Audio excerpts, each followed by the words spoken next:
이제 설명을 시작하겠습니다. 예, 안녕하십니까. 대한건설협회 기술안전실 한상준 위원장입니다. 근본 설명에는 다음 주 목요일인 1월 27일부터 시행되는 중대재해처벌법 준비에 도움을 드리고자 법무법인 율촌과 함께 개최하게 되었습니다. 오늘 강의를 맡으실 분은 총 3분이신데요. 법무법인 율촌 중대재해센터의 정원 변호사님, 정윤철 변호사님, 신원재 변호사님께서 맡아주시겠습니다. 그럼 지금부터 마이크를 정윤철 변호사님께 넘기도록 하겠습니다. 예, 안녕하세요. 방금 소개받은 율촌의 정윤철 변호사입니다.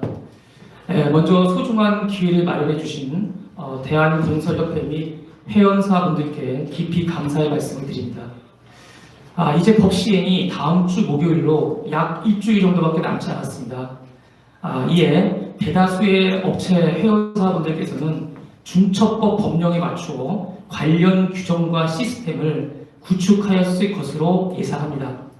다만 혹시라도 구축에 미흡한 상황이라면 오늘 자리를 통해서 최소한의 내용이라도 반드시 점검을 하시기를 당부드립니다. 오늘 전체적인 설명 내용을 간략히 소개드리겠습니다. 먼저 첫 번째로는 신원재 변호사께서 중대재해처벌법의 주요 내용을 간략히 설명을 드리겠습니다. 어쨌든 법 전체적인 취지를 설명을 바로 했을 때 그 실행이 가능할 것으로 보입니다.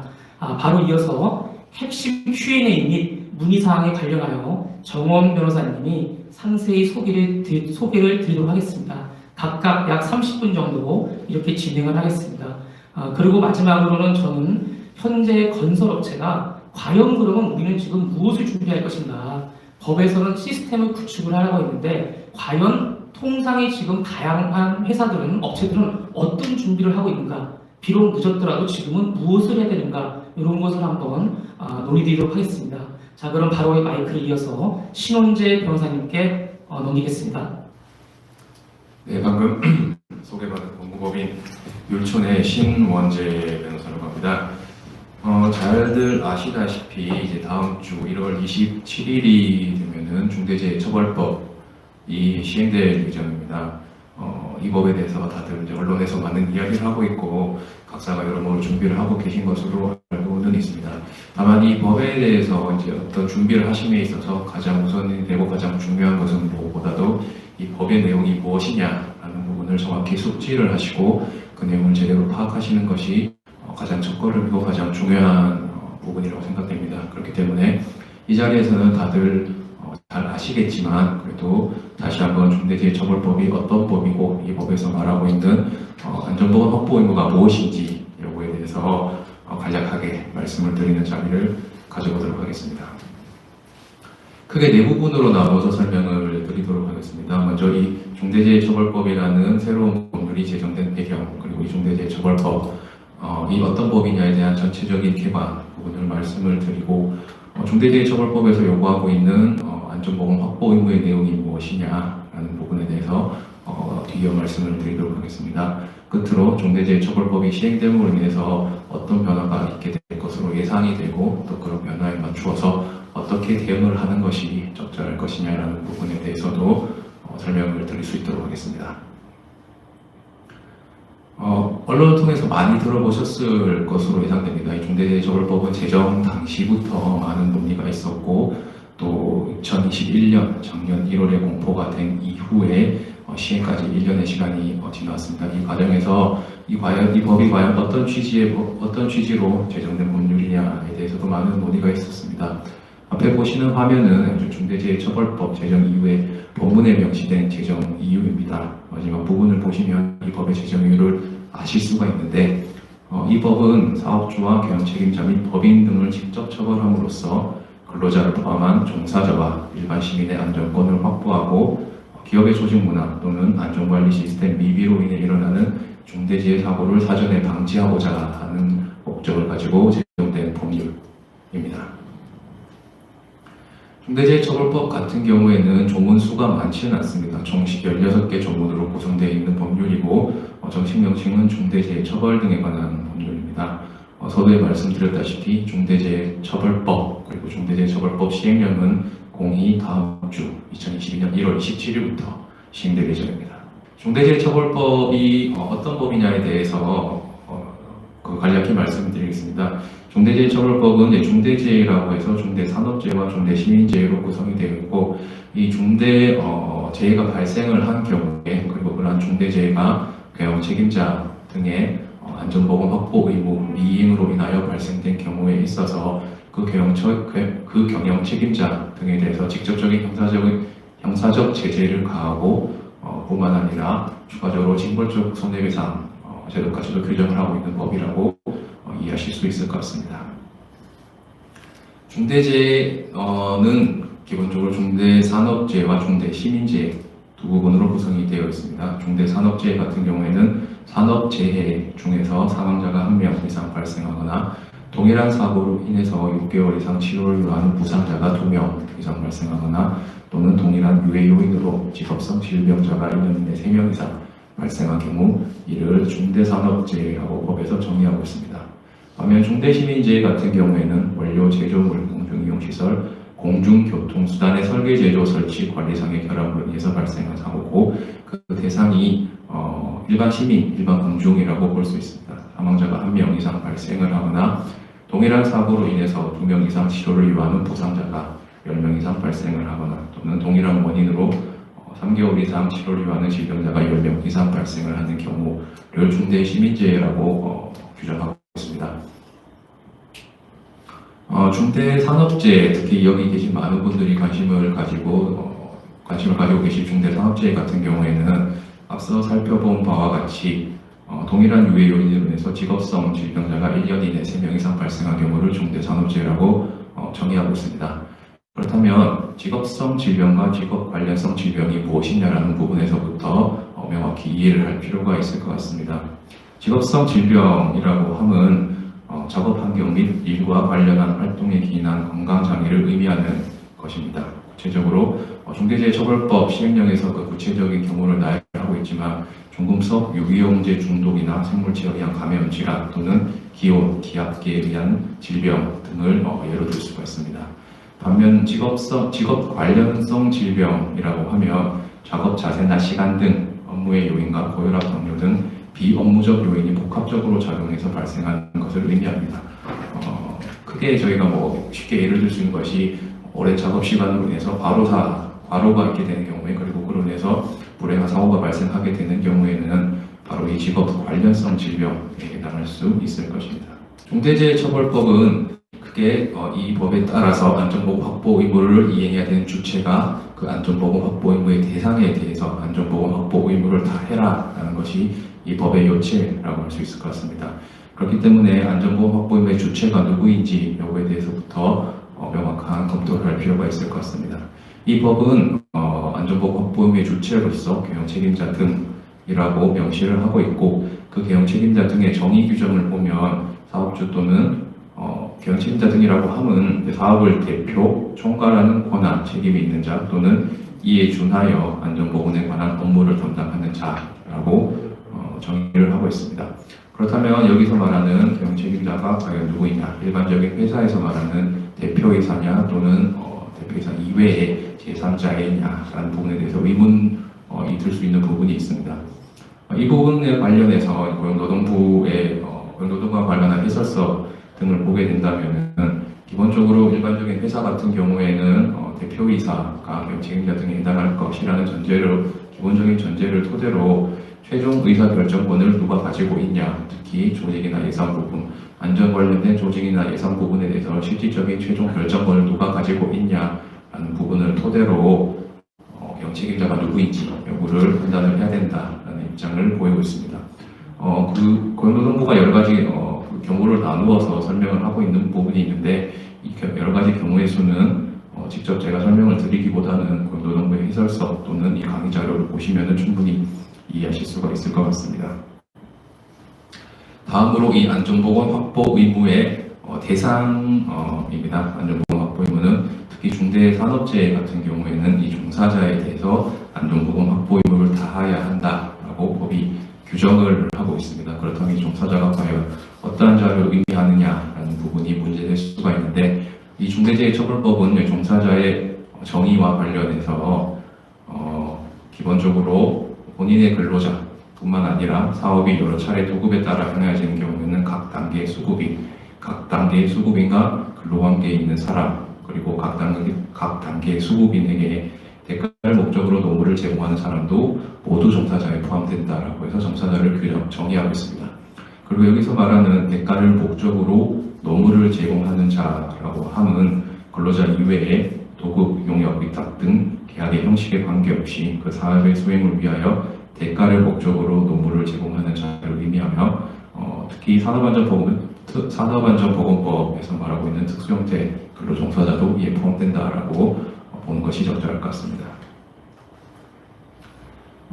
그 안전보건 확보의 범위 역시도 문제가 될 수 있습니다. 특히 많이 알고들 계시는 산업안전보건법 같은 경우에는 도급인의 사업장에서 발생한 사고에 대해서 주로 규율을 하고 있습니다.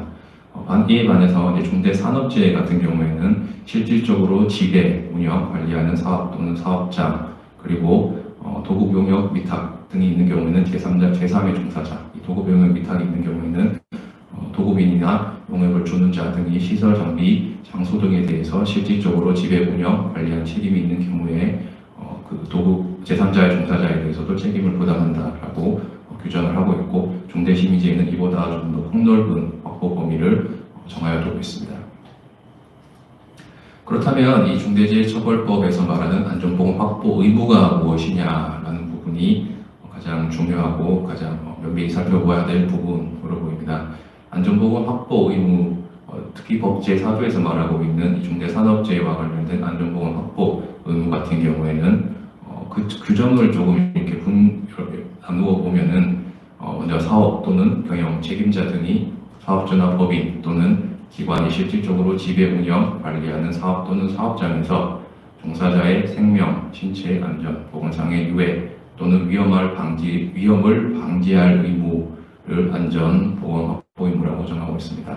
이 외에 중대재해처벌법 제5조를 보시게 되면은 도급, 용역, 위탁 등을 행한 경우에는 그 제3자의 종사자에 대해서도 안전보건 확보 의무를 부담을 한다라고 규정을 하고 있습니다. 다음으로 이 중대재해처벌법에서 어떤 처벌을 규정을 두고 있는지 여부도 살펴볼 필요가 있습니다. 특히 중대산업재해 같은 경우에는 그 안전보건 확보 의무 미이행으로 인해서 사고가 발생한 경우에, 특히 사망자가 1명 이상 발생한 사고의 경우에는 그 경영 책임자 등에 대해서 1년 이상의 징역 또는 10억 원 이하의 벌금을 부과할 수 있도록 규정을 하고 있으며, 이와 동시에 법인에 대해서는 형벌 규정에 따라서 50억 원 이하의 벌금을 부과할 수 있도록 규정을 하고 있습니다. 여기서 말하는 이 법정형이 상당히 무거운 법정형으로 규정이 되어 있습니다. 비교를 하자면은 산업안전보건법 같은 경우에는 1명 이상이 사망한 사고가 발생을 하게 되는 경우에는 그 법정형이 7년 이하의 징역으로 규정이 되어 있습니다. 반면 이 중대재해처벌법 같은 경우에는 상한형이었고 하한형으로 1년 이상의 징역이라고만 법정형이 규정되어 있는 것을 볼 수가 있습니다. 이러한 점을 봤을 때 이 중대재해처벌법에서 요구하고 있는, 그리고 중대재해처벌법상의 의무를 위반함으로 인해서 처벌받을 수 있는 법정형이 상당히 중하다라는 것을 쉽게 알 수 있습니다. 아울러 이 중대재해처벌법은 기본적으로 형사법이며 이 법에서 말하고 있는 그 범죄 자체는 고의범이라고 이해를 하는 것이 적절할 것 같습니다. 그렇기 때문에 단순히 실수로 인해서 어떤 의무를 이행하지 못했다라기보다는 고의로, 특히 유해 위험 발생 가능성 및 의무 불이행에 대한 인식이 있었고, 그러한 인식이 있었음에도 불구하고 적절히 취해야 하는 의무를 다하지 못함으로 인해서 발생한 사고에 대해서 책임을 지우겠다라는 것이 이 법의 기본적인 취지로 보입니다. 뿐만 아니라 중대재해처벌법이 제정이 되고 시행이 된다고 해서 다른 법률, 현장에서 사고가 발생한 경우에 적용될 수 있는 다른 법률, 예컨대 산업안전보건법 또는 형법 상의 업무상 과실치사상 같은 부분의 적용이 배제되는 것이 아니냐라는 의문을 가질 수도 있는데, 이 부분 관련해서는 일단 기본적으로 중첩적으로 모두 적용이 된다라는 것이 저희가 이해하고 있는 바입니다. 그렇기 때문에 이 중대재해처벌법이 시행이 되면은, 그리고 불행히 어떤 현장에서 사고가 발생을 하게 된다라고 하면은 각각의 법에서 정하고 있는 수범자 그리고 형사 책임을 부담하는 자에 대해서 각각의 법률에 따른 형사적 책임을 묻게 될 것으로 예상됩니다. 이런 형사적 책임, 상당히 무거운 정도의 형사적 책임뿐만 아니라 이 중대재해처벌법에서는 징벌적 손해배상이라고 하는 별도의 규정을 두고 있습니다. 이 규정 같은 경우에는 고의 또는 중과실로 중대재해처벌법에서 말하고 있는 의무를 위반하였고 위반한 경우에 그 사업주, 법인 또는 기관은 손해액의 5배, 5배 이상에 대해서 배상을 할 책임을 부담한다라고 있는 손해배상 규정을 별도로 마련을 하고 있습니다. 뿐만 아니라 이 중대재해처벌법은 일괄적으로 모든 사업장에 대해서 적용이 되는 것이 아니라 이 적용 자체가 배제되는 사업장이 있고 뿐만 아니라 이 적용 자체가 2022년 다음 주부터 바로 시행되는 것이 아니라 그 시행 자체가 유예되는 일부 사업장도 별도로 규정을 하고 있습니다.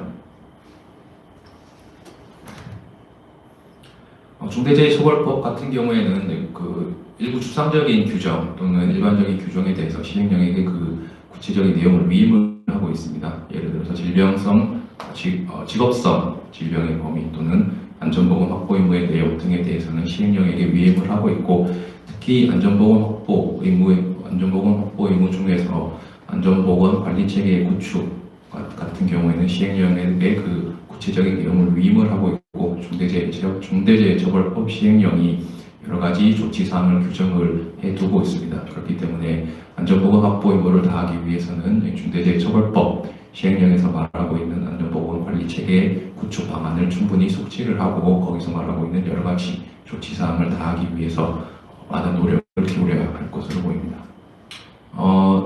간략히 중대재해처벌법이 무엇이냐, 이 법에서 말하고 있는 수범자가 누구고 어떤 처벌을 하게 될 것이냐 하는 부분을 말씀을 드렸습니다.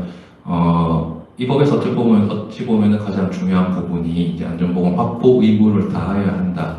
왜냐하면 이 사고가 발생을 한 경우에 있어서 모든 경영 책임자 등에게 책임을 묻겠다라는 것이 아니라 이 법의 기본적인 취지 자체는 안전보건 확보 의무를 다하지 못하였고 그로 인해서 현장에서 사고가 발생한 경우에 그 경우에 한해서 경영 책임자 등에게 책임을 지우겠다라는 취지의 법률이기 때문에 과연 안전보건 확보 의무가 무엇이냐라는 부분이 가장 중요한 논의의 대상이 될 수밖에 없을 것 같습니다.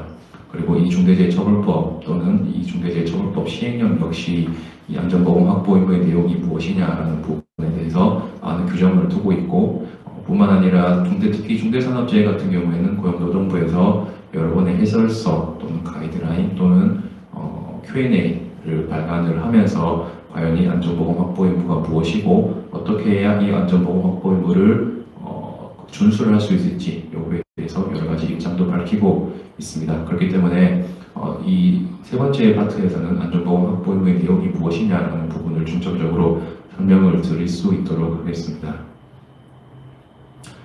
비교를 먼저 해드리겠습니다. 안전보건 확보 의무의 내용이 무엇이냐라는 부분을 조금 더 선명하게 이해를 하실 수 있도록 비교를 해드리자면은 가장 비교의 대상이 될 수 있는 부분이 바로 산업안전보건법상의 안전 또는 보건조치 의무와 비교할 수 있을 것 같습니다. 산업법상의 안전 또는 보건조치 의무 같은 경우에는 각각 개별 공사 현장에서 구체적으로 어떤 조치를 해야 되냐라는 부분에 관한 의무입니다. 예를 들어서 안전모를 어떻게 착용을 해야 된다, 어떤 작업을 할 때는 어떤 안전사항을 준수를 하고 어떤 구체적인 조치를 해야 된다라는 부분에 관한 구체적인 조치가 바로 이 산업법상 안전보건조치 의무이며 산업법에 따라 위임을 받아서 제정된 산업안전보건 기준에 관한 규칙에 보면은 수백 개의 규정을 마련을 하여 두고 이 규정에 따라 구체적인 안전보건 조치를 다 해야 한다라는 의무를 부과를 하고 있습니다. 이에 반해서 중대재해처벌법에서 말하고 있는 안전보건 확보 의무는 각각의 개별 공사 현장에서 말하고 있는 구체적인 조치 의무가 아니라 안전보건상 유해 또는 위험 방지를 위해서 관리상의 조치를 다해야 한다라는 그런 의무로 이해를 할 수가 있습니다. 예를 들어서 중대재해처벌법 시행령에서 말하고 있는 적정한 안전 관련 조직, 안전 조직을 갖추어야 하고 안전 예산을 반영을 해야 하고 뿐만 아니라 개별 공사 현장에서 안전이나 보건에 관한 여러 가지 사항이 충분히 준수되고 있는지 여부를 지속적으로 관리, 감독을 하여야 한다라는 등의 안전보건 관리상의 조치를 규정을 하고 있고, 이런 관리상의 조치가 바로 중대재해처벌법에서 말하고 있는 안전보건 확보 의무의 중요한 내용이라고 이해하실 수가 있을 것 같습니다. 이 부분은 조금 더 구체적으로 중대재해처벌법상의 안전보건 확보 의무와 산업안전보건법상의 안전보건 조치 의무를 비교를 해둔 표입니다. 이 부분은 개별적으로 보시면 충분히 이해를 하실 수가 있을 것 같기에 추가적인 설명은 하지 않도록 하겠습니다. 이 부분 역시 마찬가지입니다. 구체적인 안전보건 확보 의무가 어떤 부분이 있냐라는 부분에 대해서 먼저 법의 내용을 살펴보겠습니다. 중대재해처벌법 제4조 같은 경우에는 중대산업재해와 관련된 안전보건 확보 의무의 내용을 4가지로 열거를 하고 있습니다. 재해 예방, 필요 인력 및 예산 등 안전보건 관리체계 구축 및 그 이행에 관한 조치, 그리고 재해 발생 시 재발방지 대책의 수립 및 그 이행에 관한 조치, 중앙행정기관, 지방자치단체가 법령에 따라 개선, 시정 등을 명한 사항의 이행에 관한 조치, 끝으로 안전보건 관계법령에 따른 의무이행에 필요한 관리상의 조치를 열거하고 있습니다. 이 중에 제1호의 안전보건 관리체계 구축 및 그 이행에 관한 조치 같은 경우에는 안전보건 확보 의무를 위해서, 그리고 개별 공사 현장에서 발생하는 불행한 사고를 막기 위해서 인적, 물적 기반과 시스템을 구축을 해야 된다, 구축을 하여라 라는 의무로 이해를 하실 수가 있을 것 같고, 4호의 안전보건 관계법령에 따른 의무이행에 필요한 관리상의 조치 같은 경우에는 안전보건 조치 의무가 잘 이행될 수 있도록 하는 환경을 조성을 하라 라는 의무로 이해를 할 수가 있을 것 같습니다. 특히 1호, 4호 같은 내용 같은 경우에는 중대재해처벌법 시행령에서 다시 구체적으로 이행해야 할 조치사항을 열거를 하고 있습니다. 앞에 보시는 부분이 그런 법에서 말하고 있는 안전보건 확보 의무의 내용과 안전보건 확보 의무의 내용 중에 특정사항을 구체적으로 열거하고 있는 시행령 부분을 정리한 부분입니다. 조금 더 구체적으로 살펴보도록 하겠습니다. 중대재해처벌법 시행령 제4조 제1호, 제4조 같은 경우에는 이제 중대재해처벌법에서 말하고 있는 안전보건 관리체계를 어떻게 안전보건 관리체계를 갖추기 위해서 어떠한 조치를 해야 되냐라는 부분에 관한 사항입니다. 중대재해처벌법 시행령 제4조 제1호 같은 경우에는 사업 또는 사업장의 안전보건에 관한 목표와 경영 방침을 설정을 해야 된다라는 조치사항을 규정을 하고 있습니다. 이 슬라이드를 보시면은 그 밑에 어떤 조치를 했는지 여부, 어떤 방침을 세운지 여부라고 해서 추가적으로 정리를 해둔 부분이 있습니다. 이런 부분들 같은 경우에는 고용노동부에서 여러 번의 해설서를 발간을 하거나 가이드라인을 발간을 하면서, 또는 이제 이 법이 공포가 되고 제정이 되고 난 이후에 고용노동부가 실시한 특별 근로감독 과정에서 주로 문제되었던 사항을 위주로 정리를 해둔 부분입니다. 중대재해처벌법 시행령 제4조 제2호 같은 경우에는 특정 규모 이상의 업체 같은 경우 안전보건에 관한 업무를 전담하는 조직을 두어야 한다라는 조치사항을 규정을 하고 있고, 법 시행령 제4조 제3호 같은 경우에는 사업 또는 사업장의 특성에 따른 유해, 위험 요인을 확인, 개선하는 업무 절차를 마련하고 해당 업무 절차에 따라 확인 및 개선이 이루어지는지를 반기 1회 이상 점검을 해야 한다. 그리고 필요한 조치를 해야 된다라는 의무사항을 규정을 하고 있습니다. 이 밑에 있는 하얀색 글자로 되어 있는 여러 가지 사항들 같은 경우에는 자료에 포함이 되어 있으니 자료를 읽어보시면 어떤 점을 위주로 해서 챙겨야 되는지 여부를 확인을 하실 수가 있을 것 같습니다. 뿐만 아니라 안전보건 관리 체계를 갖추기 위해서는 충분한 예산을 편성을 하고 그 예산이 편성된 용도에 맞게 집행하도록 해야 된다라는 조치사항도 추가적으로 규정을 하고 있습니다. 뿐만 아니라 이 중대재해처벌법 같은 경우에는 산업안전보건법에서 말하고 있는 법정 인력이 충분히 현장에 배치가 되도록 해야 되고, 그 각 법정 인력, 산업안전보건법에서 말하고 있는 안전이나 보건에 관한 법정 인력이 업무를 충실하게 수행할 수 있도록 권한을 부여하고, 그 업무를 충실하게 수행을 하고 있는지 여부에 대해서도 지속적으로 관리, 감독을 하여야 한다라는 조치사항을 규정을 해두고 있습니다. 중대재해처벌법 시행령 제4조 제7호 같은 경우에는 사업 또는 사업장의 안전보건에 관한 사항에 대해서 종사자의 의견을 듣는 절차를 마련을 해야 하고, 그 절차에 따라서 의견을 들어서 재예방에 필요하다고 인정되는 경우에는 그에 대한 개선 방안을 마련하고, 그 절차가 제대로 이행되고 있는지를 반기 1회 이상 점검해야 된다는 조치사항도 규정을 하고 있고, 법 시행령 제4조 제8호 같은 경우에는 사업 또는 사업장에 중대 산업재해가 발생하거나 발생할 급박한 위험이 있을 경우를 대비한 매뉴얼을 준비를 해두고, 그 매뉴얼이 제대로 작동하고 있는지 여부에 대해서도 정기적으로 검토를 해야 한다라는 의무사항을 규정하고 있습니다.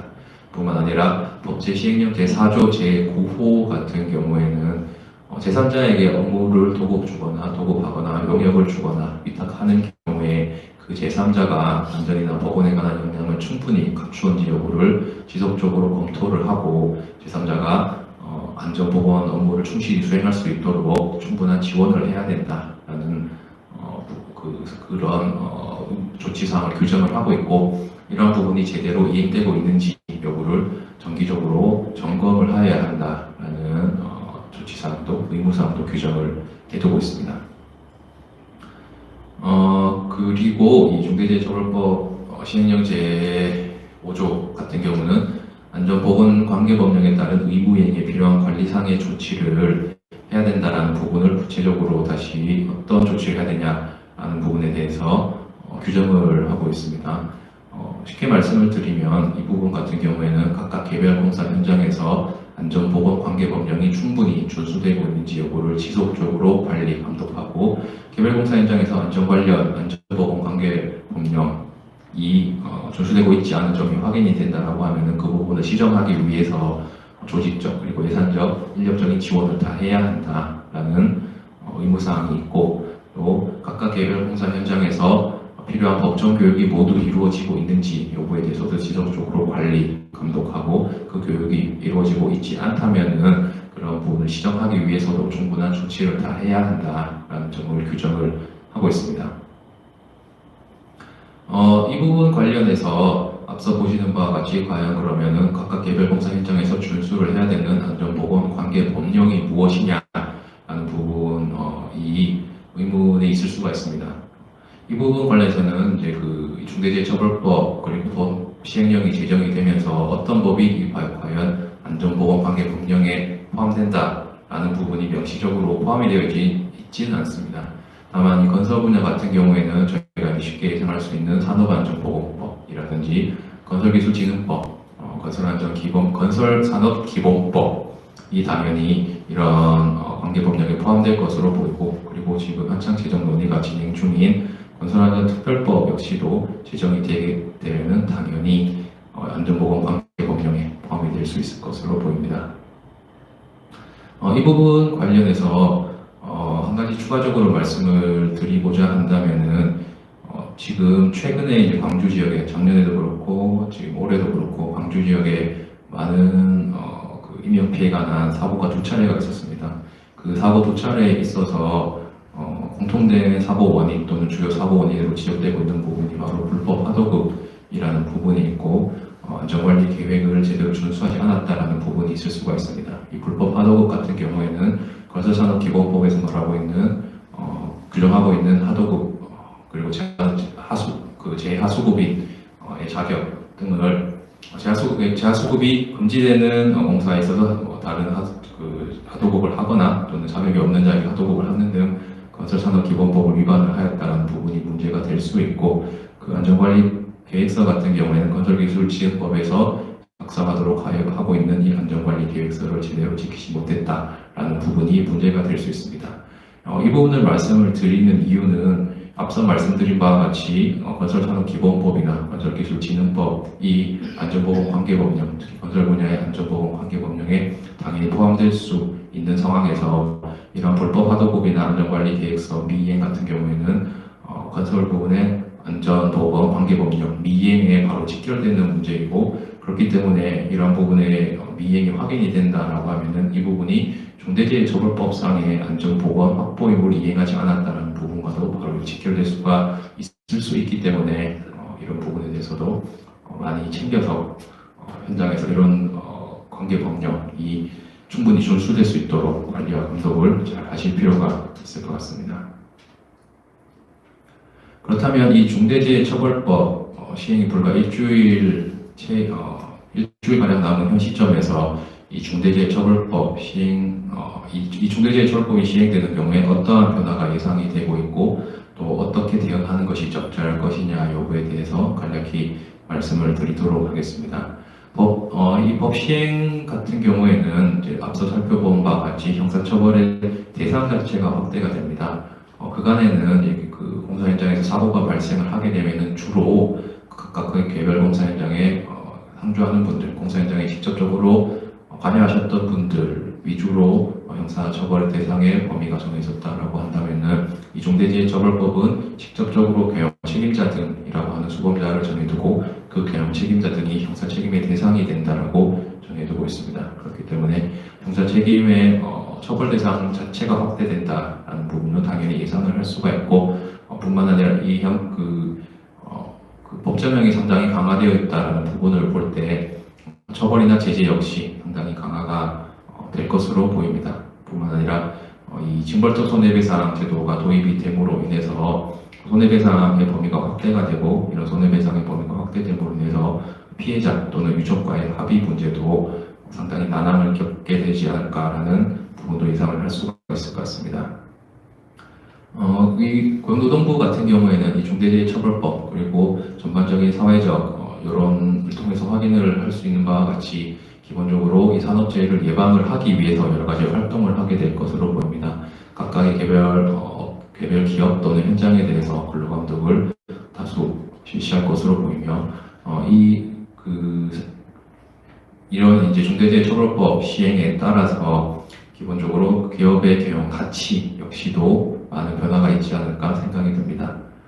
뿐만 아니라 일단은 이 산업재해를 예방을 한다라는 측면에서 산업재해 예방이 무엇보다 중요하다라는 측면에서 발주자와 수급인, 발주자와 원청 그리고 원청과 하청 그리고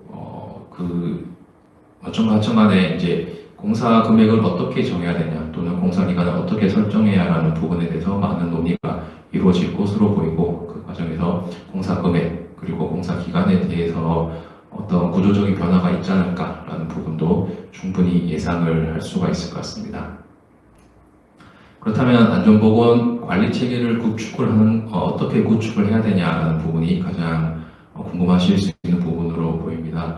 이 안전보건 관리 체계를 구축을 함에 있어서는 기본적으로 안전보건 업무를 담당하는 경영 책임자를 어떻게 누구로 지정을 할 것이냐라는 부분에 대한 것부터 진행을 해야 될 것으로 보이며 각각의 그 안전보건 관련 인력이 책임과 또는 권한, 각각의 그 인력의 책임과 권한도 충분히 정해져야 할 것으로 보입니다. 이 과정에서 중요한 것은 실제로 이행을 할 수 있는 업무 위주로 해서 책임을 부여를 하고 그리고 그 부여된 업무에 대해서는 충실하게 이행할 수 있는 그런 문화를 조성을 할 필요가 있을 것으로 보입니다. 뿐만 아니라 이 안전이나 보건, 특히 각각 개별 공사 현장에서 발생하는 사고를 미연에 방지를 하기 위해서 컴플라이언스 시스템을 구축을 할 필요가 있을 것 같습니다. 이 시스템 같은 경우에는 기본적으로 가장 큰 목적 자체는 사고가 발생할 수 있는 요소들을 사전에 파악을 하고 그 요소들을 미연에 이제 개선을 함으로 인해서 현장의 사고를 예방할 수 있는 시스템을 구축을 하는 것이 가장 기본적인 목적이라고 볼 수 있을 것 같습니다. 이 컴플라이언스 시스템 같은 경우에는 여러 가지 방법이 있을 수는 있습니다. 다만 기본적으로 이 컴플라이언스 시스템을 운영을 함에 있어서 각각 개별 공사 현장에서 발생할 수 있는 리스크가 어떤 것이 있는지 여부에 대해서 먼저 확인을 하고 그 리스크를 평가를 하는 과정을 거쳐야 될 것 같습니다. 그리고 그 리스크를 평가를 함에 따라서 어떠한 방안을 접목을 해야지 과연 현장에서 그 발생할 수 있는 리스크를 줄이거나 또는 최소화할 수 있을까라는 부분에 대한 고민을 거쳐서 개선 방안을 도출해내고 그 개선 방안을 접목을 시킨 다음에 다시 한번 이 개선 방안이 제대로 작동을 하고 있는지 여부에 대해서 지속적으로 점검을 하는 그런 방안을 토대로 이 컴플라이언스 프로젝트, 컴플라이언스 시스템을 운영을 하는 것이 적절할 것으로 보입니다. 네, 이상 다들 잘 알고 계시겠지만 그래도 또 이 법 시행에 앞서서 한번 이 중대재해처벌법이 무엇이냐, 어떤 법이냐라는 부분을 살펴보는 시간을 가졌습니다. 이 긴 시간 동안 이 부분을 시청을 해주셔서 다시 한번 감사하다는 말씀을 드리겠습니다. 그리고 다음으로는 이 법 시행 관련해서 주로 많이 궁금증을 가지고 계신 분들, 그 부분들에 대해서 이 정원 변호사님께서 그 부분을 말씀을 드릴 수 있도록 하겠습니다. 안녕하십니까. 전 정훈 변호사인데요.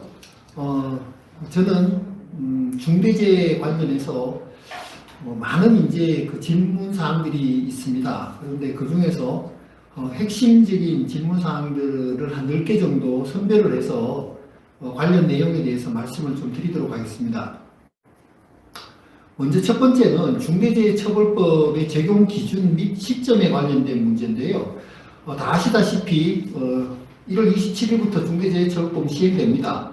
하지만 상시근로자 5인 미만 사업 또는 사업장과 관련한 부분이나 아니면 개인 사업주와 관련해서는 3년 적용유예가 적용이 됩니다. 따라서 2024년 1월 27일부터 시행이 되는데요. 그런데 건설업에 관련해서는 50억 원 미만 공사 사업장에 대해서 3년 적용유예가 있다라고 이제 법에서 부칙조항을 통해서 명시하고 있습니다. 자, 그러면 이와 관련해서 질문사항들이, 의문사항들이 있는데요. 다음과 같은 것들입니다. 상시근로자가 50인 미만인 A 건설사가 공사금액 50억 이상의 건축공사를 수행하는 경우에 이 법의 적용 시점은 언제일 거냐라는 부분입니다. 즉, 상시근로자 규모로 그 시행 시기를 적용 시기를 판단하느냐, 아니면 해당 공사별 공사 금액을 기준으로 그 50억 이상이냐 미만이냐에 따라서 판단할 거냐에 대한 문제가 있는데요. 이와 관련해서는 법문상으로는 명확하지는 않습니다만 고용노동부는 명확한 입장을 밝히고 있습니다. 건설업 공사와 관련해서는 상시근로자 숫자와 무관하게 공사별 공사 금액 기준으로 이 적용유예를 적용한다라고 하고 있습니다. 따라서 50억 이상의 공사인 경우에는 비록 해당 시공사가 상시근로자 50인 미만이라 하더라도 2022년 1월 27일부터 당장 적용이 된다는 겁니다. 그리고 1월 27일 이전에는 50억 미만이었는데 1월 27일 이후에 수정계약을 통해서 50억을 초과하는 경우에도 적용이 되느냐에 대한 부분인데요. 이 부분과 관련해서는 50억을 초과하는 변경계약이 체결되는 시점부터 적용이 된다. 이렇게 알고 계시면 될 것 같습니다. 다음으로는 상시근로자가 50인 이상인 비정기공사 업체가 분리 발주된 정기공사 금액 50억 미만의 정기공사를 수행하는 경우에 이 중대재해처벌법의 적용 시점은 언제가 될 것이냐라는 부분인데요. 이와 관련해서 또 두 가지의 어떤 논란이 있을 수 있습니다. 건설업의 공사, 건설업 공사와 전기공사, 분리 발주된 전기공사나 정보통신공사나 소방시설공사나 문화재수리공사를 건설업 공사로 분류를 한다라고 하게 되면 앞서 말씀드린 바와 같이 공사 금액을 기준으로 해서 그 50억을 넘느냐 안 넘느냐의 기준으로 해서 50억을 넘는다라고 하게 되면 1월 27일부터 적용이 된다라고 보면 되는 1월 27일부터 적용이 되는 것이고 50억 미만이라고 하게 되면 3년 유예를 받아서 2024년 1월 27일부터 적용이 된다라고 하면 되는데 과연 이런 분리 발주된 전기공사를 건설업 공사와 동일하게 볼 수 있겠느냐 하는 부분에 대한 논란이 있습니다. 근데 이와 관련해서 그 입법자의 의도를 유추해 보건대 사실상 그 중대재해처벌법상의 안전보건 확보 의무는 산안법상의 구체적인 그 조치 의무를 전제로 하고 있기 때문에 산안법상의 건설공사에는 전기공사나 정보통신공사, 소방시설공사 등이 포함이 되어 있습니다. 그렇기 때문에 전기공사, 정보통신공사, 소방시설공사가 분리 발주된 경우에도 공사 금액을 기준으로 해서 그 적용 시점이 결정된다. 이렇게 보는 것이 맞지 않을까 싶습니다. 그리고 이 적용과 관련해서 또 질문들을 많이 하시는 부분이 해외 그 건설 수주의 경우에 해외 건설 사업장에도 중대재해처벌법 관련 부분이 적용이 되느냐 하는 부분인데요. 일단 기본적으로 중대재해처벌법이 앞서 설명드린 바와 같이 형법 규정입니다. 그렇기 때문에 우리나라 형법의 어떤 기본 원리가 속인주의가 적용되는 부분이어서 일단 법상으로는 적용이 된다, 법률적으로는 적용이 된다라고 말씀드리는 것이 맞고요. 다만 현실적으로는 실제 해외 발주 그 현장 같은 경우에는 해외 공사 법령이 적용이 되고 그와 관련되어 있는 구조 역학적인 부분이라든지 계약 관계라든지 절차라든지 기준이라든지 것이 그 해외 현장에 맞는 부분으로 적용이 되어 있기 때문에 사실상 우리 그 검찰이나 뭐 우리 수사기관들이나 고용노동부가 개입을 해서 이런 적용을 해서 처벌을 하고 뭐 이렇게 하기는 현실적으로 여러 가지 어려운 사항이 있고 한계가 있을 것이다 라는 정도로 말씀을 드리도록 하겠습니다. 다음입니다. 두 번째 질문은 조직 구성과 관련해서 많은 질문들을 하시는데요. 대표이사가 경영 책임자에서 제외될 가능성이 있느냐라는 부분인데, 아마도 이제 전담 조직을 구성을 하고 그 전담 조직의 장으로 소위 이제 안전 담당 임원 CSO를 이제 두었을 경우에, 그리고 그 CSO에게 이 안전 보건과 관련되어 있는 권한을, 그 독립적인 권한을 부여를 했다라고 가정을 한다면, 그랬을 경우에 이 경영 책임자는 CSO, 즉 안전 담당 임원이 되는 것이지 대표이사는 경영 책임자에서 빠질 수 있는 거 아니냐 하는 논란입니다. 물론 이와 관련해서는 여러 가지 이제 의견들이 있을 수 있는데요. 기본적으로 고용노동부의 입장이나 저희가 저희 법인에서 검토한 의견을 말씀을 드리자면, 이 대표이사가 우리 특히나 건설업의 대표성을 가지고 있는 그 건설업을 대표해서 그 업을 이제 운영을 하시는 분이잖아요. 그런 기준 하에서 본다 그러면 이 대표이사가 경영 책임자에서 제외되기는 기본적으로는 어려울 것이다 라는 입장입니다. 물론 안전 담당 임원이 독립된 사업체의 사업의 어떤 대표성을 가지고 우리 대표이사님하고 완전히 별개의 그 권한과 인력, 조직, 뭐 예산에 대한 권한을 가지고 있다라고 치게 되면 구체적인 사안에서 CSO가 경영 책임자로 인정되는 사례가 있을 수 있을 것이다 라는 어떤 가능성에 대한 부분에 대해서는 인정을 합니다만은 특별한 사정이 없는 한, 그와 같은 아주 구체적이고 예외적인 특별한 사정이 없는 한 산안법상의 안전보고 계획을 수립을 해서 이사회에 보고까지 해야 되는 대표이사가 우리 건설업의 어떤 대표성을 부인하기는 어렵지 않겠느냐. 그래서 기본적으로 경영 책임자에서 배제되기는 쉽지 않을 것이다 라는 말씀을 드리고요. 이와 이제 첨가해서 말씀을 드리고 싶은 부분은, 이런 안전전담 조직을 구축을 하고 CSO를 두는 이유는 이 대표이사가 제대로 된 안전보건 확보 의무를 이행하도록 하기 위해서 이러한 조직 구성과 인력을 둔다. 그래서 그런 부분에 대해서 불행한 사고가 났을 때 나름의 대응을 하기 위한, 우리 회사는 최선을 다해서 이 부분을 했기 때문에 적어도 안전보건 확보 의무를 위반한 것은 아닙니다 라는 대응을 하기 위한 부분으로 이해를 하시는 것이 보다 더 실질적인 부분이 아닐까 싶습니다. 다음으로 실질적 지배 운영 관리의 의미가 뭐냐라는 부분인데요.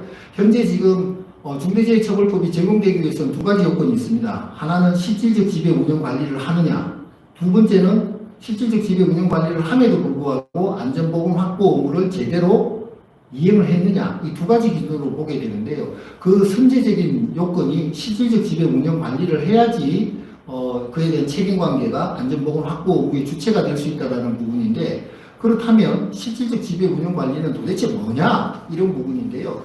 이와 관련해서 뭐 고용노동부가 얼마 전에 또 FAQ를 통해 가지고 이야기한 부분이기도 하고 과거부터 해왔던 내용이기도 한데요. 이런 내용을 이야기를 합니다. 해당 작업 장소의 유해, 위험 요인을 인지하고 이를 관리 개선하는 등의 통제할 수 있는 권한을 행사할 수 있는 상태, 이걸 실질적 지배 운영 관리를 보겠다는 겁니다.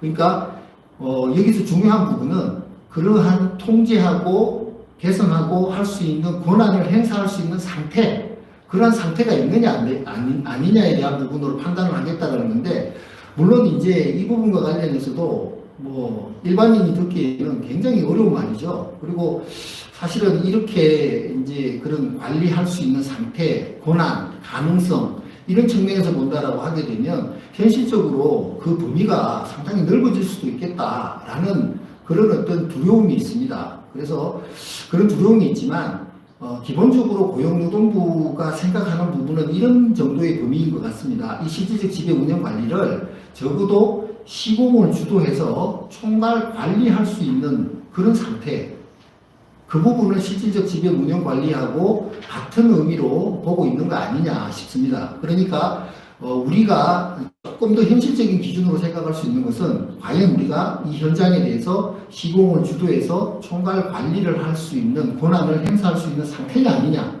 이런 기준으로 실질적 지배 운영 관리의 의미를 살펴보신다면 나름 어느 정도의 그 결론에 도달할 수 있지 않을까 싶습니다. 다음으로 네 번째 질문인데요. 중대재해가 발생을 하게 되면 면책 가능성은 전혀 없느냐. 이야기는 뭐냐면 기본적으로 중대재해가 발생을 하게 되면 해당 업무 담당자에 대한 업무상 과실치사상, 그 다음에 또 안전보건관리 책임자에 대한 산업법상의 안전보건관리 조치 업무 위반, 뭐 이런 부분들을 검토하게 될 텐데, 여기서 문제가 되는 것은 산업법상의 안전보건 조치 업무 위반이 확인된 경우라면, 뭐 예를 들자면 뭐 쉽게 이야기하면 현장 소장님이 산업법 위반으로 처벌을 받게 되는 상황이라면 대표이사님은 무조건 묻지도 말고 따지지도 말고 중대재해처벌법에 따르는 경영책임자 형사처벌을 받아야 되느냐 하는 문제입니다. 사실 만약에 이 부분에 대해서 그렇다라고 답변한다라고 하게 되면 뭐 중대재해 컴플라이언스를 할 필요가 없죠. 그래서 저희가 말씀드릴 수 있는 부분은 이 부분에 대한 형사처벌을 피하기 위해서 안전보건 확보 의무 이행을 확실하게 하자라는 겁니다. 그래서 관리 시스템을 구축하고 이행 점검하고 관리상 조치를 함으로써 이런 불행한 사고가 났고 실제로 구체적인 안전보건 조치 의무 위반이 있었음에도 불구하고 경영 책임자로서 안전보건 확보 의무, 즉 구체적인 안전보건 조치가 그 제대로 작동하도록 확인 점검하고 지원하고 관리하는 업무는 소홀하지 않았다. 관리상의 업무는 소홀하지 않았는데 불행하게도 그런 조치가 실행의 조치가 위협한 부분은 있었다 라는 정도로 해서 적어도 산업법 위반으로 처벌이 되더라도 중대재해처벌법 위반으로는 처벌이 되지 않도록 하는 것은 가능하다. 그렇게 하기 위해서 관련한 뭐 컴플라이언스도 하시고 노력들을 하시는 거다. 이렇게 뭐 말씀을 드리겠습니다. 그렇다면 안전보건 확보 의무 이행의 내용은 뭐냐? 말씀드린 내용은 이미 뭐 앞서서 발표한 내용에 다 포함이 되어 있는데요. 그래서 구체적인 내용을 생략하겠습니다. 안전보건관리 체계를 구축하고 이행 점검하는 부분이 하나의 큰 포션이고요. 또 하나의 포션은 그 관리상의 조치를 하는 부분입니다. 이 두 가지가 사실상 핵심적인 내용으로 보여지는데요.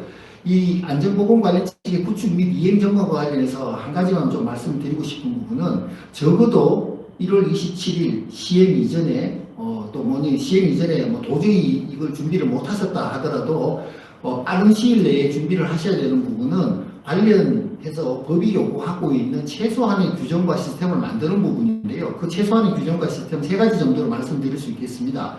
경영책임자 업무 규정입니다. 경영책임자가 안전보건 목표를 설정을 하고 위해 위험 요인에 대한 확인 점검을 개선을 하고 종사자 의견 청취를 하고 뭐 이러한 내용들을 이행을 한다.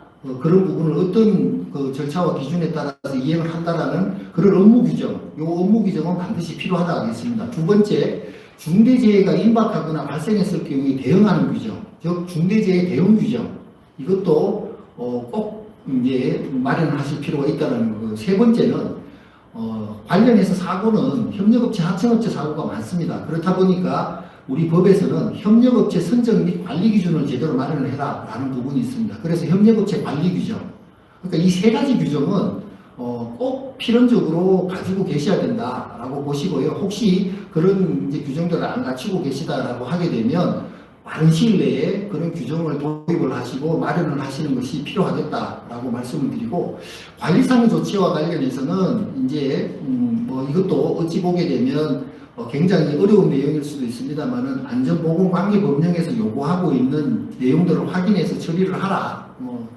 그 조치하고 교육하고 뭐 이런 부분을 하라는 건데요. 이 안전보건관계법령은 엄청나게 넓습니다. 그래서 지금 산업재해와 관련해가지고는 중대산업재해와 관련해서는 여러 가지 그 자료들도 많이 나와 있고 많은 분들이 이야기를 하셔서 챙기고 계신데 제가 이 자리에서 한 가지 좀 짚어드리고 싶은 부분은 시민재해 관련 부분입니다. 지금 시민재해가 원료, 제조물, 그 다음에 공중이용시설, 공중교통수단이고 관련한 법률들이 어마어마하게 많습니다. 다양하게 있는데요. 이와 관련해서 관리상의 조치를 어떻게 하고 제대로 해야 되느냐에 대한 부분은 그 대상물에 따라서 다 다릅니다. 그래서 최근에 우리 주무부처에서도 해설서를 이제 발행을 했죠. 그래서 국토부는 시설물과 공중교통수단에 대한 부분, 그 다음에 소방청은 다중이용시설에 대한 부분, 환경부는 원료 제조물에 대한 부분에 대한 해설서를 발간을 했는데요. 그 내용은 혹시 우리 이제 이 시민재해 관련 대상 그 내용을 가지고 계시고 그 관련한 사업을 하시는 회사라 한다면 꼭 한번 이런 부분을 챙겨서 관리상의 조치가 이 시민재해 대상 목적물에 맞게끔 이루어질 수 있도록 챙겨보실 필요가 있겠습니다. 다음으로 6번째 질문입니다. 과로사, 열사병 등과 중대재해 관계인데요. 실제로 그 작업 현장에서 과로사라는 부분이 얼마든지 발생할 수 있죠. 그러면 과로사가 발생한 경우에 이거 중대재해냐 이런 부분인데요. 이 부분과 관련해서는 직업성 질병하고 관계가 있습니다. 지금 중대재해처벌법 시행령을 통해 가지고 24개 직업성 질병을 이제 고용노동부가 지정을 했잖아요. 그 중에는 다행히 이제 내심혈관계 질환이나 근골격계 질환이 포함이 되어 있지 않습니다. 주로 이제 과로사라는 것은 내심혈관계 질환이나 근골격계 질환하고 관계가 되는데요. 그러한 질환에 대한 부분은 발생을 하더라도 소위 중대산업재해의 그 직업성 질병의 숫자에 카운팅이 되지 않는 건데요. 그렇기 때문에 그 자체로는 문제가 되지는 않는데 만약에 공사 현장에서 사망을 했다, 과로사로 했다라고 하게 되면 그 부분은 또 다른 문제가 되지 않을까 싶습니다. 그래서 직업성 질병에 따르는 어떤 사망이라고 보는 것이 아니라 현장에서의 안전보건 조치 의무 위반으로 인한 사망으로 볼 여지가 있기 때문에 현장에서의 그 과로사의 경우에도 경우에 따라서 중대재해에 해당할 수 있다라는 측면에서 유의하시라고 말씀을 좀 드리는 부분이고요. 다음으로 헷갈리는 부분이 있습니다. 저희 이제 공사 현장에서는 여름에 이렇게 작업을 하는 경우들이 많이 있다 보니까 열사병, 일사병이 이제 다른 직종에 비해서는 많이 발생을 하게 되는데 분명한 것은 직업성 질병으로 포함되어 있는 것은 열사병이지 일사병은 아닙니다. 일사병은 저도 사실 많이 걸렸던 것 같은데요. 소위 이제 탈수 현상이 이루어지는 부분이고 열사병은 땀이 안 나는 겁니다. 그 체온 조절 중추에 이상이 생기는 부분인데 열사병은 직업성 질병으로 포함되어 있지만 이렇게 탈수 현상으로 인한 탈진하는 일사병은 포함이 되어 있지 않다라고 분명하게 구분해서 알고 계시면 도움이 될 것 같고요. 다만 일사병도 산재에는 포함이 됩니다. 그러니까 그 산재보험에 따르는 산재의 범위하고 산안법상의 산재의 범위는 분명히 다르다. 또 그 직업성 질병하고도 상이한 차이가 있다라는 정도는 알고 계시면 도움이 될 것 같습니다. 다음으로 7번째인데요. 중대재해 사고가 발생을 하게 되면 어떤 법률 문제가 생기느냐 이 부분입니다. 사실은 이 중대재해 사고 발생의 원인과 이런 부분을 분석을 해보게 되면 다양한 게 있겠죠. 가장 이제 그 현장에서 바로 확인할 수 있는 것은 재해 근로자의 부주의가 있겠죠. 그리고 재해 근로자 동료의 부주의가 있겠죠. 이런 어찌됐든 근로자 요인에 의한 부분이 있을 겁니다. 그죠? 그런 근로자 요인에 의한 부분을 해결을 하기 위해서는 사실은 신체 검사를 강화한다든지 교육을 강화한다든지 훈련을 강화한다든지 부분이 대책이 될 것인데요. 자, 그 다음으로는 볼 수 있는 것이 기업의 탐욕이 될 수 있겠죠. 공사비를 아끼기 위해서 안전난간을 설치하지 않거나 최소한의 안전조치 내지 보건조치를 비용을 아끼려고 하지 않아서 그리고 그런 이제 위험을 피하기 위해서 하청을 준다든지 이런 부분을 통해서 이제 경제적인 이익만 추구를 한다라고 하게 되면 이 부분은 그 기업에 대한 굉장히 나쁜 잘못된 부분이니까 그 기업에 대한 규제나 처벌이 확대가 되는 부분이 맞을 거고요. 그리고 또 다른 부분을 생각을 해보자면 환경 구조적인 요인입니다. 애초에 발주 단계에서부터 기간과 비용이 제대로 보장이 되어 있지 않았고 또 모든 환경과 구조가 사실상 이런 재해를 방지할 수 있는 그런 부분이 아니었다라고 한다라 그러면 이건 환경 구조적인 요인도 있는 부분이어서 이거는 제도와 사실은 시스템을 바꿔야 되는 우리 산업 전반의 시스템을 바꿔야 되는 부분이 될 수 있을 텐데요. 현재 지금 안타까운 부분은 저희들은 이제 중대재해사고가 나게 되면 이 중간에 있는 부분 기업에 대한 규제와 처벌을 확대하고 있다는 부분이 애석한 부분입니다. 그래서 향후에 우리가 제도적으로 노력을 해야 되는 부분은 이런 재해 근로자의 개인의 어떤 기인성 또 환경 구조적인 요인 이런 부분도 복합적으로 고려를 해서 이 재해 사고 발생을 근본적으로 차단하는 부분이 필요한데 현재로서는 이제 기업에 대한 처벌이 강화가 되어 있다는 건데 그러면 기업에 대한 처벌은 어떤 기준으로 나눠지느냐 하면 민형사 행정 책임이 다 인정이 됩니다.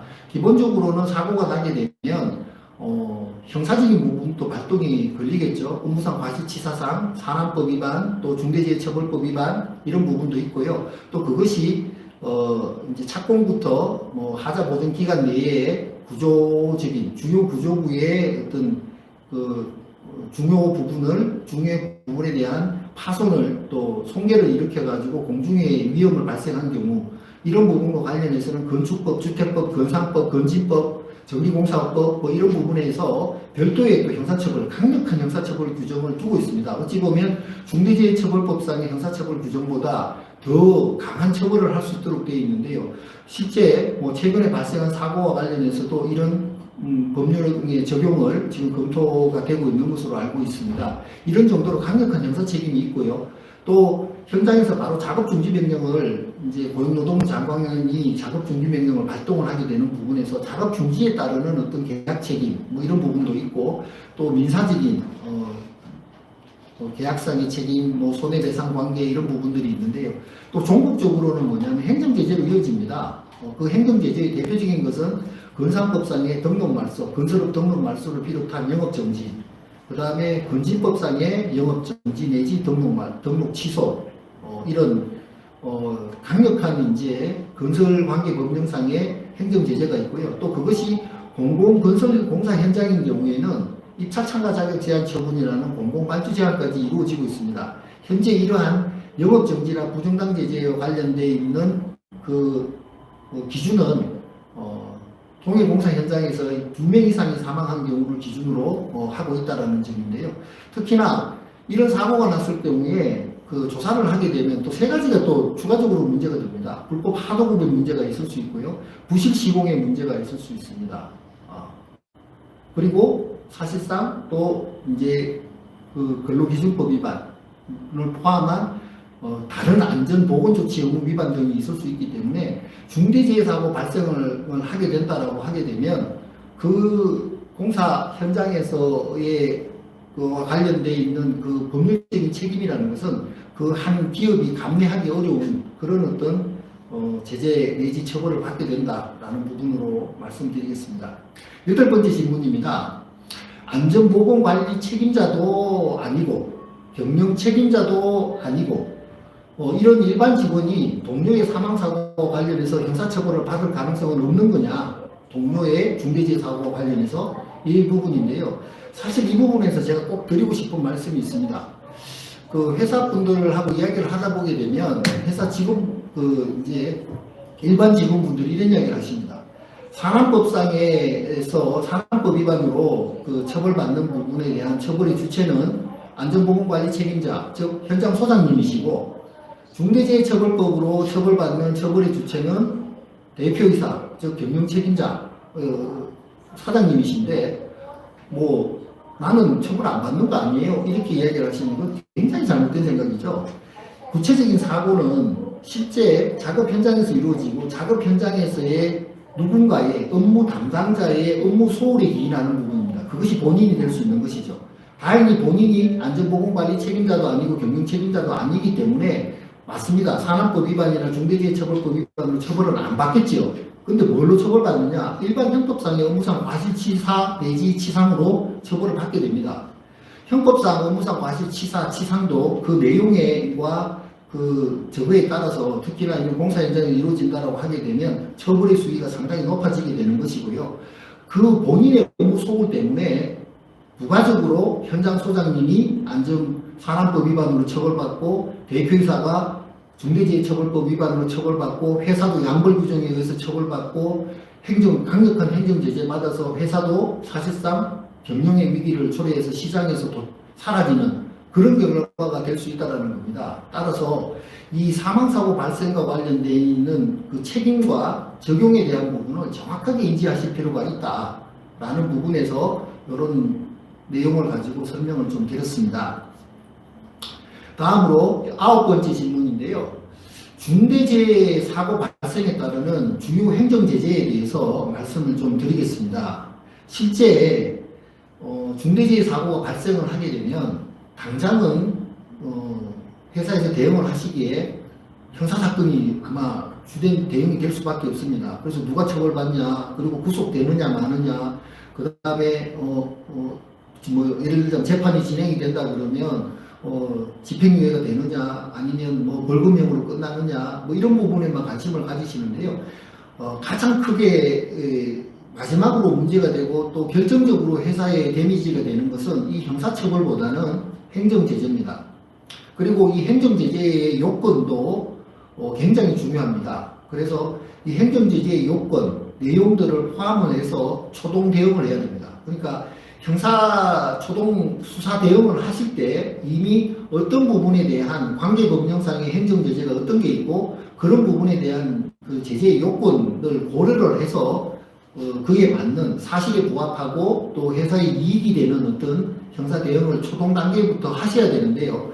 이걸 잘 못하시는 경우들이 굉장히 많은 것 같더라고요. 그래서 나중에 형사사건을 어찌저찌 해서 관련자 구속 면하고 어찌됐든 유죄는 났지만 이렇게 진행이 됐다라고 하는데 조금 지나게 되면 회사가 망합니다. 회사가 이런 강력한 행정제재를 피할 수 없게 되는 형사사건이 확정이 됐기 때문에 유죄로 확정이 됐기 때문에 어쩔 수 없이 그 제재 처분 기관에서는 제재를 하게 되는 그런 문제가 발생하게 된다는 거거든요. 그와 관련된 행정제재에 대해서 간단하게만 말씀을 좀 드리겠습니다. 가장 이제 보편적으로 알고 계신 것은 고용노동부 장관의 작업중지명령입니다. 이것도 행정처분이거든요. 근데 이런 작업중지명령에 대해서는 소송으로 대응하지 않습니다. 왜냐하면 소송으로 대응하게 되면 시간도 걸리거니와 가장 원만한 대응이라고 볼 수가 없습니다. 어찌됐든 작업중지명령이 떨어지게 되면 빨리 이 작업중지명령을 해제하는 쪽으로 노력을 하셔야 된다는 거죠. 그래서 이런 부분도 가만히 있어서 되는 부분이 아니라 위험, 유해 요소를 빨리 없애고 그런 부분에 대한 확인을 구하면서 해제 신청을 하게 되면 그런 심의위원회를 통해서 해제가 됩니다. 그런 부분에서 말씀을 드리고요. 다음으로 우리 건설업 부분에서 가장 고도의 그 제재 처분이라고 할 수 있는 것은 건설업 등록 말소겠죠. 건설업 등록 말소 기준으로 보시게 되면요. 고의나 과실로 건설공사를 부실하게 시공하여 시설물의 구조상 중요 부분에 중대한 손괴를 일으켜 공중의 위험을 발생하게 한 경우라고 판단하게 된다면 국토부 장관이 건설업 등록을 말소할 수 있습니다. 그래서 사실상 이렇게 건설업 등록까지 말소되는 경우는 극히 예외적이라고 볼 수 있습니다만은 최근의 분위기로 봐서는 이러한 일이 안 생기리라는 그런 분위기는 아닌 것 같죠.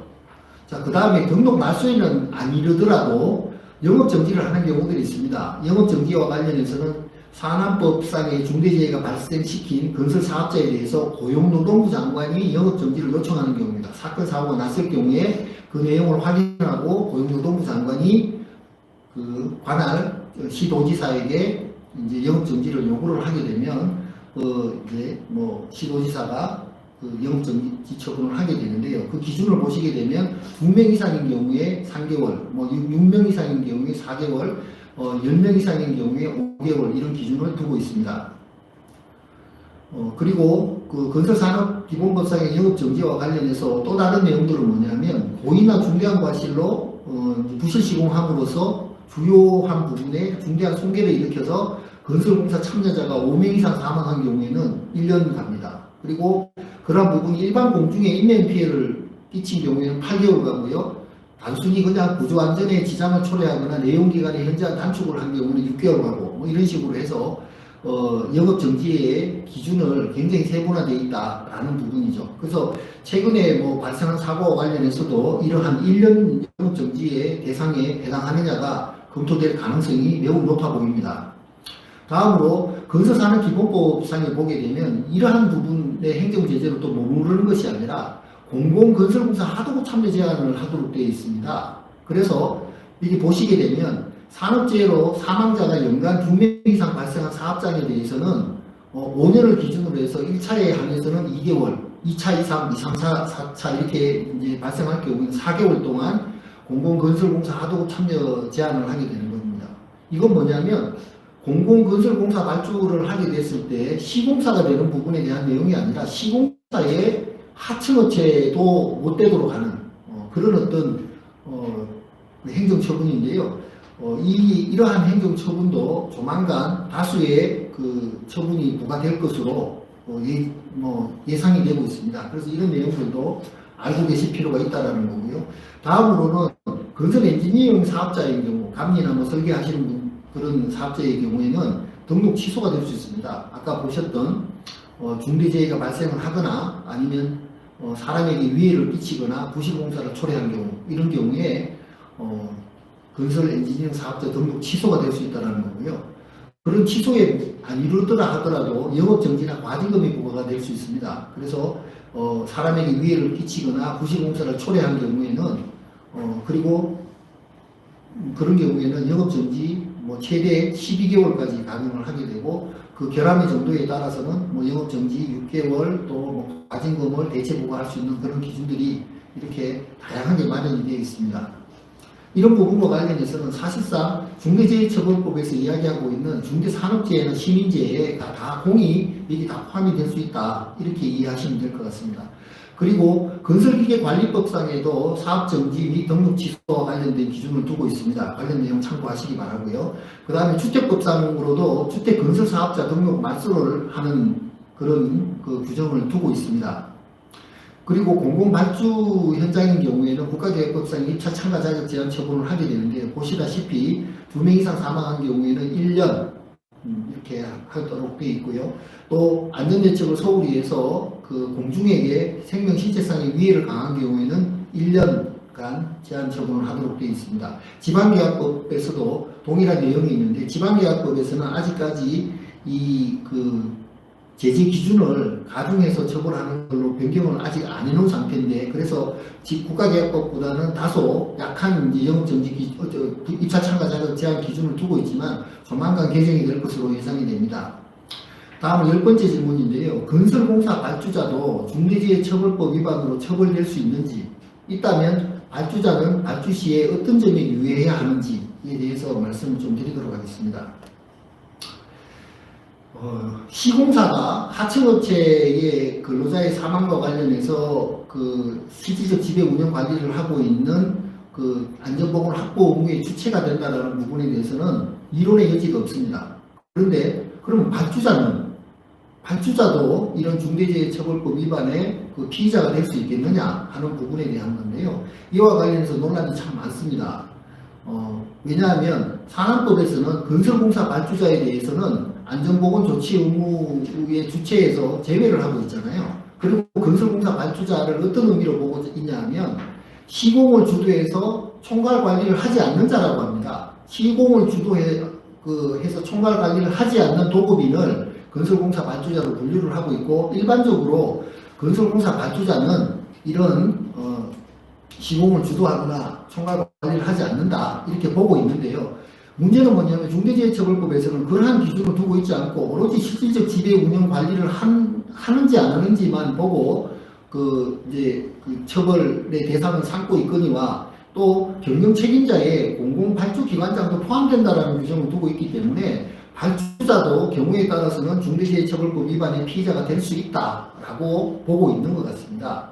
자, 그런데 이와 관련해서는 고용노동부의 입장은 이런 것 같습니다. 적어도 시공을 주도해서 총괄 관리를 하지 않는 통상의 건설공사 발주자는 적어도 중대재해처벌법 위반의 피의자로 볼 수 없다라는 입장인 것 같습니다. 그렇기 때문에 일반적으로 건설업에 종사하지 않은 타업종 종사자가 공사를 발주하는 경우에는 사실은 그 중대재해처벌법 위반이 적용해서 빠져나갈 가능성이 상대적으로 높다. 이렇게 보시는 게 맞을 것 같고, 그런 부분 때문에 현재 공공발주기관들도 자기들이 이 실질적 지배 운영 관리를 하지 않는 방식으로 계약 관리를 하겠다라는 입장으로 지금 모아가고 있는 것 같습니다. 그래서 주로 많이 등장을 하는 것이 시공 책임형 공사 사업 관리를 맡기는 방향으로 대폭 이제 전환을 하고 있는데요. 이제 그런 부분에 대해서 또 전환이 되게 되면 이런 문제가 생길 수도 있습니다. 그러면 경우에 따라서 감리자가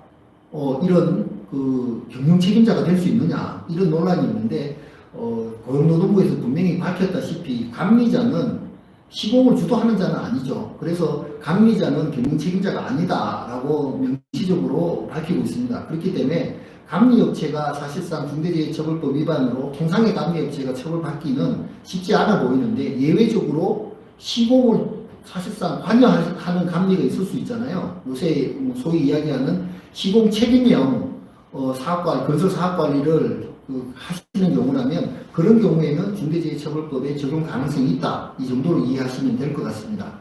그리고 중대재해와 관련해서 여러 가지 실무 쟁점들이 많습니다. 왜냐하면 부실 시공의 문제도 있고요, 하도 문제도 있고요, 공동계약의 문제도 있고요, 이런 부분이 있기 때문에 사실상 발주자들은 이런 이제 그 준비 및 유의를 해야 됩니다. 우리 시공사들도 마찬가지일 텐데요.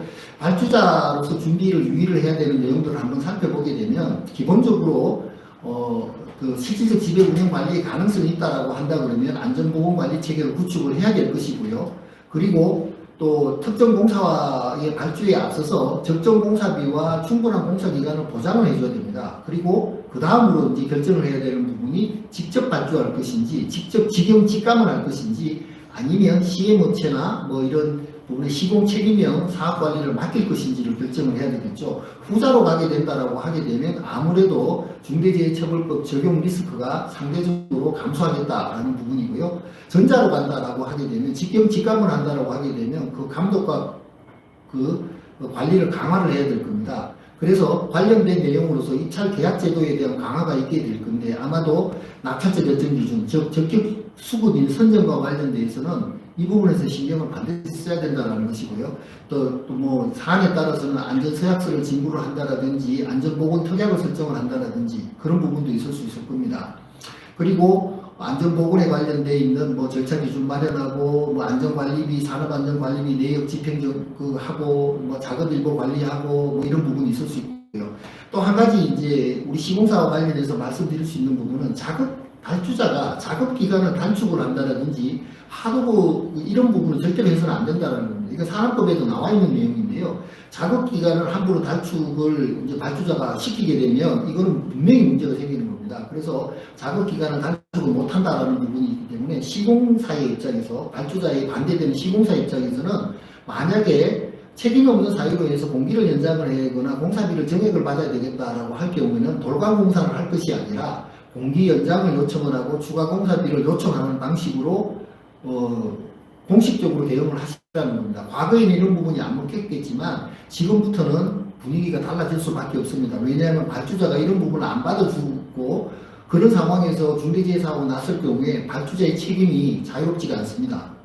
물론 뭐 중대재해처벌법이 적용이 되느냐 안 되느냐에 대한 문제는 분명히 있었겠지만 적어도 업무상 과실치사상에 대한 책임에 문제가 있을 것이고요. 특히나 건설안전특별법이 제정이 된다라고 치게 되면 발주자의 업무사항에 분명히 들어가 있는 내용입니다. 그렇기 때문에 이런 부분에 대해서 이런 기회에 공사의 수행과 관련해서 적정 공사비를 받고 공기를 확보하고자 하는 부분에 대해서는 우리 시공사들이 노력을 하셔야 된다라는 정도로 말씀을 드리겠습니다. 반대로 시공사 준비 사항과 관련해서 핵심적인 것만 한두 개 말씀드리고 마치도록 하겠습니다. 저가 수주 전략을 수정을 하셔야 되겠죠. 무조건 저가로 수주를 해서 어떻게 해보겠다라는 부분은 안 된다는 거고요. 두 번째, 불법 하도급 절대로 하시면 안 됩니다. 그리고 그 다음에 적법한 하도급을 하더라도 그 비용과 관련해서 후려치거나 그 비용에 대한 적정성 심사를 갖다가 왜곡을 하거나 좀 부정한 방법으로 비용을 절감시키는 노력들을 하셔서는 절대로 안 됩니다. 만약에 그런 일이 있었고 그런 부분으로 인해서 이제 뭐 드러나지 않았다 하더라도 만약에 중대재해사고가 불행하게 났다라고 난 상황에서 그 사실이 드러나게 되면 그 부분에 대해서는 누구도 구제할 수 없는 강력한 처벌을 받게 될 거다라는 부분입니다. 그리고 나머지 내용들을 한번 살펴보시면 충분히 이해할 수 있는 내용으로 보여집니다. 지금까지 관련한 Q&A 식선에 대해서 말씀을 드렸고요. 그 다음으로는 저희 정유철 변호사께서 지금 추가적인 내용에 대해서 말씀을 좀 드리도록 하겠습니다. 장시간 많이 피곤하실 것 같은데요. 앞서 우리 신원재 변호사님, 정원 변호사님 짧은 시간인데도 불구하고 상세히 말씀을 잘 드린 것 같아요. 특히 정원 변호사님의 Q&A 식선 같은 경우는 굉장히 그 의문점이나 법 제정 초기에 좀 다소 추상적인 면이 많았는데 다소 이제 관련 전문가라든지 군호부 해석 등을 통해서 많이 범주가 좁혀졌습니다. 저는 이제 짧게 오늘 마무리 드리려고 하는데요. 과연 그러면 기업에서 이제 다 알겠다는 거예요. 대충은 우리가 이제 크게 많이 워낙 언론에서 회자되고 당장 우리 대사의 대표이사께서 어떤 형사상 처벌의 대상이 된다는 것은 엄청난 리스크죠. 그렇기 때문에 이 법이 추구하는 방향과 무언가 대응해야 되는 것을 반드시 해야 된다는 것은 이해가 가는데 과연 그러면 현재 좀 대응이 미흡했다든지 지금 약간 나름 과거의 산안법 시절에 또 지금 작금의 형량이 강화된 산안법이 또 중대재해법까지 제정에 이르고 있는데 지금 가장 핵심적으로 그럼 과연 우리가 갖춰야 될 것이 뭐냐 그거를 간략히 한번 다시 제가 리뷰를 해보겠습니다. 우리 저희 고용노동부에서 작년 11월에 중대재해법 해설서 서문에 보면 이런 말이 있어요. 사람은 실수하고 기계는 고장난다. 따라서 안전보건 관리 시스템 구축해야 된다.